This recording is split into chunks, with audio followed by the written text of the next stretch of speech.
Hey, it's HanaMay and welcome back to my channel.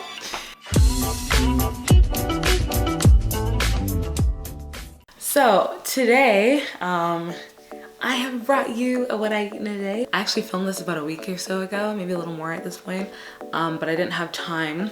I'm busy with school, so I don't have time to film the commentary part, this part of the video, until now, so I'm doing it now. And this is a vegetarian one. Actually, the day I was eating, most days I try to do as few animal products as possible, mostly like vegan.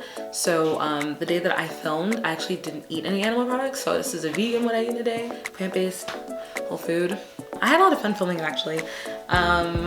First time for me filming what I eat in a day. It was a little weird because I get to set up the camera to like watch you eat. And I was like, oh, this is kind of, you know, I hope this is content people enjoy. But I had a lot of fun filming it and I hope you guys enjoy it too. And I hope you maybe get a few like tips and tricks from this video. Let's get started.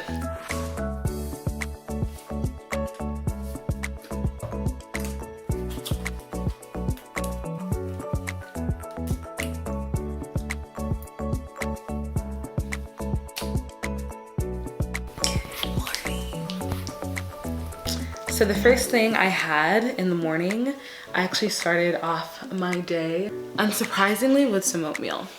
And those of you that eat, that are vegetarian or vegan, know, even those that aren't, oatmeal is a big staple in America as a breakfast food. And it's one of the healthiest foods you can have in the morning. Obviously, like, the better option for oatmeal is to get whole grain oatmeal, which actually tastes better than instant oatmeal in my opinion. There's a lot you can do with oatmeal.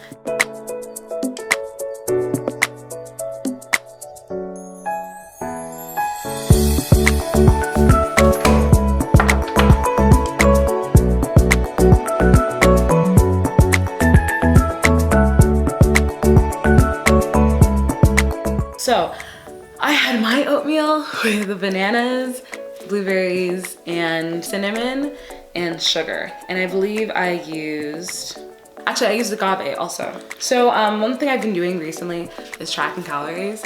And I've tracked calories before, but I never really knew what I was doing. In one way or another, I didn't know what I was doing. Either I ate too little or I didn't know the importance of eating balanced macros or eating a good amount of protein. Or I had avoided carbs, something. There's always something I was doing wrong. And now I feel like I finally have a good base and I actually know what I'm doing after all this time, all this research. So I actually have a place where I'm starting and it makes sense. So my calorie limit for the day is about 2,000 calories. If I exercise, I can usually do a little more. The thing with bananas in your oatmeal is that if you let it sit too long, it starts to make the oatmeal taste a little weird. As you can see, it's low-key like I'm not even enjoying this food. Like I'm like making faces and stuff. It was good. It's just that it got a little too much of the banana flavor for my taste, and I was like, maybe not next time. And I haven't had bananas in my oatmeal since. But doesn't mean it doesn't taste good. It's really just about how long you wait until you eat your oatmeal and how hot your oatmeal is when you put the bananas on it. So if you're gonna add bananas to your oatmeal, I would recommend, if you don't want too much of that like ripe banana taste, either have bananas that are like just ripe, not like past or anything, or wait until your oatmeal cools down a bit, chop them up, add them, and then eat them right after. So that was breakfast, and then after breakfast, studying. The thing is, I guess because of COVID time, well, not I guess, because of COVID time, we're doing our classes online, and a lot of the time I spend on my couch doing my classes, and I have a lot of work. The kind of courses I took together, maybe not the best combination because it's a lot, but I'm managing it and I'm doing well. And a part of that is spending a lot of time studying. So as you can see, spend a lot of time on my couch studying, and also trying to like enjoy myself, talking to my sister, you know, just trying to make the whole experience better. So for lunch, I went to Kroger and I was actually not planning. I was thinking about buying pasta, but I wasn't really planning to. Sometimes I just go there and I have ideas like what I'd like to eat, and then depending on how I feel or what I see, I grab something to make a meal that I've made before and I know tastes good. So I was walking, I think I was going to the Asian international food section. The section is too little, you guys need more options. Anyway, so I went by the pasta section because I saw something, I was like, oh, what's that? And there's this whole section now of like alternative pastas. So after having so many alternative pastas and trying to like replace things like pasta, I've learned that nothing really tastes like it, so don't expect it to. But I was interested to see what it tastes like. It was red lentil and quinoa pasta. And as you can see, I was paying too much attention to what my sister was watching some Got7 video. My pasta overboiled, but it's not a big deal because I got it under control. No matter how much I boiled it, the texture wasn't really that chewy. So just keep that in mind if you're getting pastas like this. And for lunch, I did baby spinach and kale. One trick I do is if you're trying to get more greens into your food, I don't feel like, especially in the beginning, if you're not used to eating vegetables, I feel like there should be no pressure to eat raw vegetables per se. I would say don't cook them to death. Don't do that. But don't be afraid to cook them either. One good in between would be to like steam them or like add them to things like pasta sauce. And a lot of these greens, like they don't really have too much of a taste. So if you add them to something that's super flavorful, you still get that flavor and you also get those nutrients. It's the best it's the best of both worlds. And isn't that what you want? Best of both worlds. Yeah, lunch was pretty, well, lunch, I'm not gonna lie, lunch could have been better. Like, I was like, the pasta sauce wasn't bad. I wish I'd added more salt, but it was just like, So, you know, I made that recipe. Probably won't be making again with that pasta. I get pasta again. I'll be choosing a different option. Also, on the note of pasta, if you are someone that's counting calories, pasta has a surprising amount of calories for the portions that they're telling you to eat. Because I'm like, here's the thing.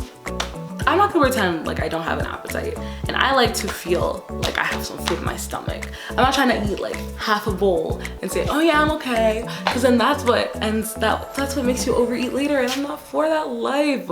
Give me some food, put it in there, leave a little room, and I'll be good to go, okay? Give me some sustenance, damn. But anyway, so this pasta gave me sustenance, but it wasn't super satisfying because of the taste. So I think taste is also really important when it comes to food. Don't just like eat a lot. Make sure it tastes good, you know? Don't eat too much. Anyway, that's more for me. Anyway, yeah, okay. So yeah, oh also, I forgot to mention, you can see my calories in the corner. Just showing you guys exactly what I ate, like calorie-wise, how many calories it was. And I actually switched to my MyFitnessPal after I used this tracker, but not an ad, by the way. But yeah, this one, you know, with the ads, that's one I used. Okay, so yeah.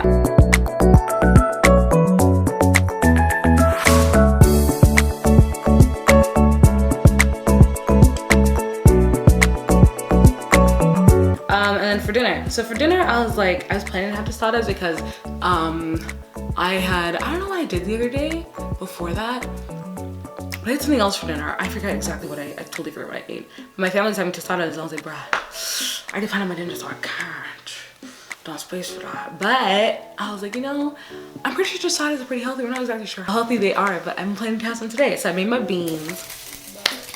Beans can be super simple. You don't even have to get like, of course the dried beans are better, but soaking can be a process, and if you don't feel like you have the time to soak, that's okay. Get the canned beans. I feel like organic might be better just because of like the processing, but again, I don't think it makes such a big deal. Do what you can. Get your canned beans, make sure you rinse them out. Rinse them a lot because all that juice, you don't want that in, it changes the flavor, trust me, you don't want that in there.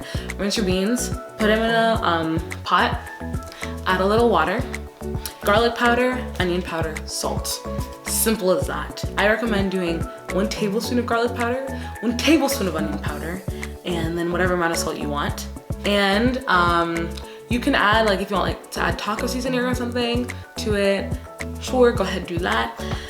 Stir it up, done. Another thing you can add to your beans is chopped up tomatoes. I recommend fresh tomatoes, but canned tomatoes do just fine. Add those and it adds a little, you know, extra layer of flavor in there.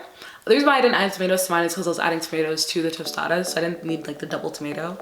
You know, I preferred the fresh ones over the cooked ones. So yeah, so I got my tostadas, and I prefer the crunchy tostadas. So got my crunchy tostadas, chopped up my lettuce, added my lettuce in the bottom, then I added my beans. Actually, I might have done it backwards. This is what I usually do. Beans, tomatoes. Make sure you get cilantro. If you don't like cilantro, I don't understand. That's your right. If you don't want cilantro, that's okay.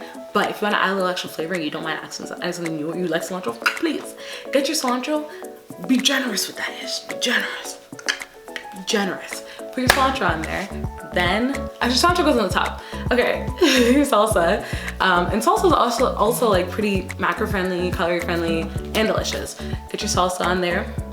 Then add your cilantro, and if you want to add some guacamole, do that. What I do and what I did was cut up half an avocado, mashed it, added some garlic powder, more garlic powder. You got some onion powder too, and added some salt, and then became like a guacamole. Put that on, super simple, super quick, and that's really it. And this is the vegan version. If you eat dairy, you can add your cheese. I guess you can add queso if you want, but it does up the calories considerably. So if you're thinking about calories, do keep that in mind. Basketball starts at 9. Root or gospel? I think she said root just now. How do you need that? It's in your face. It's in your face. It's in your nose. In your nostril. You gotta eat it again. It's like salty. It's your boogers. Look at it. Look. So for me, this ended up coming to something. I'm tired. Okay, for me, the calories for the tostadas, each tostada only had, I think it was 60 calories in it, or 60 or 70. And the calories for 3 tostadas, basically the 3 tostadas with all the toppings on there, 389. That's amazing. And I was like, where's the space? I still had space for my mango slices, but you know. So yeah, it was delicious. And as you can see, my dog is begging for his slice. I don't know what's up with this dog, but he loves beans. He didn't really like mine. I guess it's because I didn't add all the flavors my mom adds, which I was kind of offended. I was like, wow, it's like that.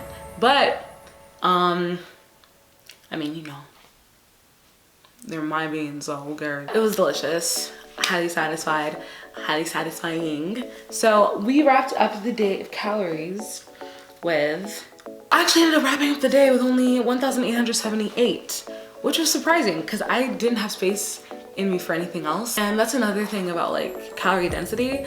When it comes to food, if you want to eat healthier, but then also feel satisfied, you really have to think about calorie density. The more calorie dilute your food is, the more you can put in your stomach, feel satisfied, and you're eating less calories.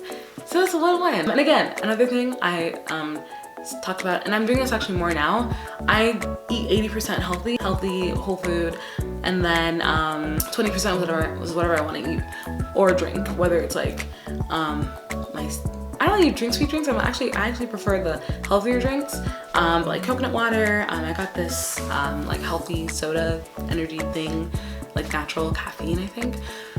Protein bars, like Sweet Hut pastries, things like that. You know, I put them in there if I want some Cheetos or whatever.